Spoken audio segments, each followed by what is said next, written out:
Hello बच्चों, let's read the following question. Two identical capacitors 1 and 2 are connected in series. हमने 1 and 2 identical capacitors को series में connect किया हुआ है. The capacitor 2 contains a dielectric slab of constant K as shown. Capacitor 2 में dielectric slab जो है K constant का वो फिल किया हुआ है. They are connected to a battery of EMF V0 volt. उनको V0 वोल्ट की बैटरी के साथ कनेक्ट किया हुआ है. The dielectric slab is then removed. Then हमने dielectric slab को remove कर दिया.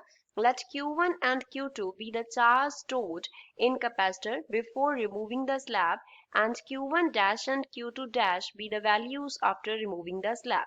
जो Q1 एंड Q2 है वो चार्ज की वैल्यूज हैं स्लैब को रिमूव करने से पहले and Q1 dash and Q2 dash after removing the slab जो है वो हमारे पास चार्ज की वैल्यूज हैं. देन हमें बताना है Q1 dash upon Q1 will be equals to K plus 1 upon K.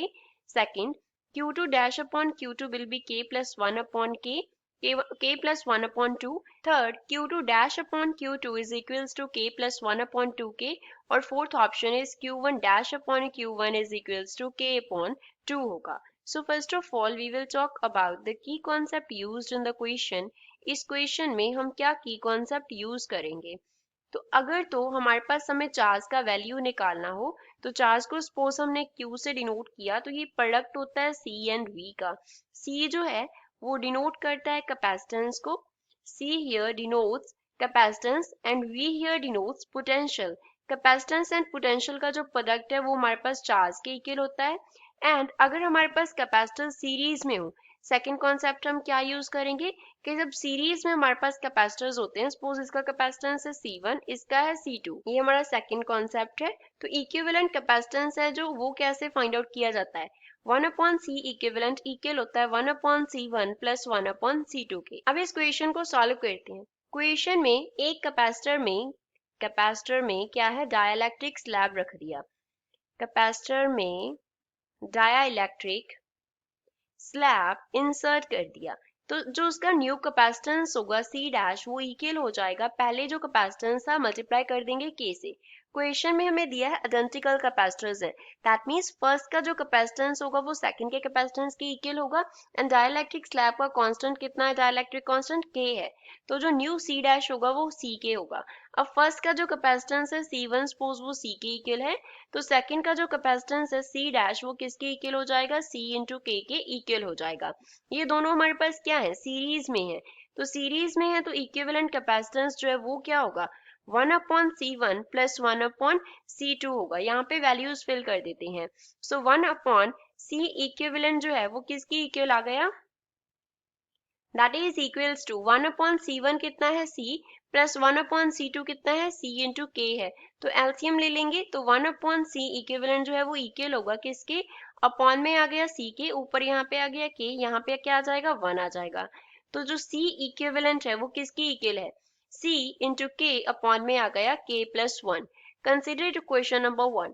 अब अगर हम पहले जब हमने डाइलेक्ट्रिक स्लैब को इंसर्ट किया हुआ है तो जो चार्ज है सपोज वो Q1 के इक्वल है फर्स्ट पे, सेकंड पे जो है वो Q2 के इक्वल है जैसे हमें क्वेश्चन में दिया है. तो ये दोनों चार्ज इक्वल होंगे क्योंकि वो अटैच है एक बैटरी के साथ एंड खुद जो है वो सीरीज में अटैच है, तो दोनों पे चार्ज इक्वल होगा. तो Q1 Q2 के इक्वल होगा. सपोज ये इक्वल है Q के, तो ये Q जो है वो किसकी इक्वल होगा, C इक्विवेलेंट इनटू जो हमने EMF अप्लाई किया, which means Q1 will be equals to Q2, that is equals to C into K upon K plus 1 into V0. इसको हम A इक्वेशन मान लेते हैं और कंसिडर क्वेश्चन नंबर 1 इसको हम फर्स्ट इक्वेशन कंसिडर कर लेते हैं. अब हमने डाइलेक्ट्रिक स्लैब को रिमूव कर दिया तो क्या सर्किट बन गया, ये हमारे पास कैपेसिटर हो गया फर्स्ट और ये कैपेसिटर हो गया सेकंड, और यहाँ पे क्या है हमने बैटरी अटैच किया हुआ है V0 पोटेंशियल का, V0 EMF का. तो यहाँ पे इसका कैपेसिटेंस है C1, इसका है C2. तो जो हमारे पास इक्विवेलेंट कैपेसिटेंस होगा इस केस में वो किसकी इक्वल होगा, 1/C1 प्लस 1/C2 के इक्वल होगा. That is 1/C equivalent is equals to 1/C plus 1/C होगा. सो यहाँ से हम लिख सकते हैं that 1/C equivalent will be equals to 2/C, which means C equivalent is equals to C upon 2 होगा. सो ये हमारा सेकंड केस में इक्विवेलेंट कैपेसिटेंस आ गया. अब इस पे चार्ज है Q1 डैश एंड इस पे चार्ज है Q2 डैश. तो अगेन ये दोनों सीरीज में है एंड सेम जो बाउंड्री है उसके साथ ये अटैच है, तो जो Q1 डैश होगा वो इक्वल होगा Q2 डैश के, that is equals to Q dash suppose. तो ये हमारे पास यहाँ से हम इसे क्या लिखेंगे, Q1 dash is equals to Q2 dash is equals to C equivalent, इसे हम डैश से कंसिडर कर लेते हैं। तो C इक्विवेलेंट डैश जो है वो किसके इक्वल है, C/2 के इक्वल है, साथ में क्या आ जाएगा V नॉट, तो यहाँ पे क्या आ जाएगा V नॉट आ जाएगा। Consider to question number 2। अब 2 एंड 1 को अगर हम डिवाइड करें तो अब इक्वेशन 1 एंड इक्वेशन 2 को रीराइट करते हैं।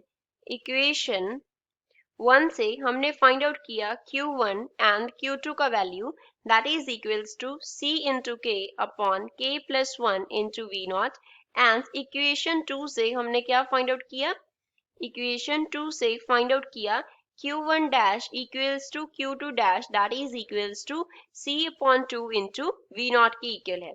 तो यहाँ से हम क्या करते हैं, यहाँ से रेशियो फाइंड आउट करने के लिए इनको डिवाइड कर देंगे, डिवाइड 2 बाय 1, तो 2 को 1 से डिवाइड करती हैं, तो 1 अगर हम Q2 डैश को डिवाइड करें Q2 से तो वो इक्वल रहेगा अगर हम Q1 डैश को डिवाइड करें Q1 से, तो ये किसके इक्वल होगा, डैश वाला जो टर्म है C upon 2 into V not divide by क्या हो जाएगा C into K upon K plus 1 into V not cancel हो जाएगा, C जो है वो कैंसिल हो जाएगा, तो क्या बन गया Q2 dash upon Q2 is equals to Q1 dash upon Q1 that is equals to K plus 1 ऊपर चला गया, नीचे हमारे पास क्या आ जाएगा 2 इंटू K आ जाएगा। So this is final answer for the given question. अब गिवन ऑप्शन में देखते हैं कौन सा ऑप्शन इनसे मैच करता है। ओनली थर्ड ऑप्शन जो है वो इस क्वेश्चन के लिए करेक्ट आंसर है। I hope you understood well. Thanks.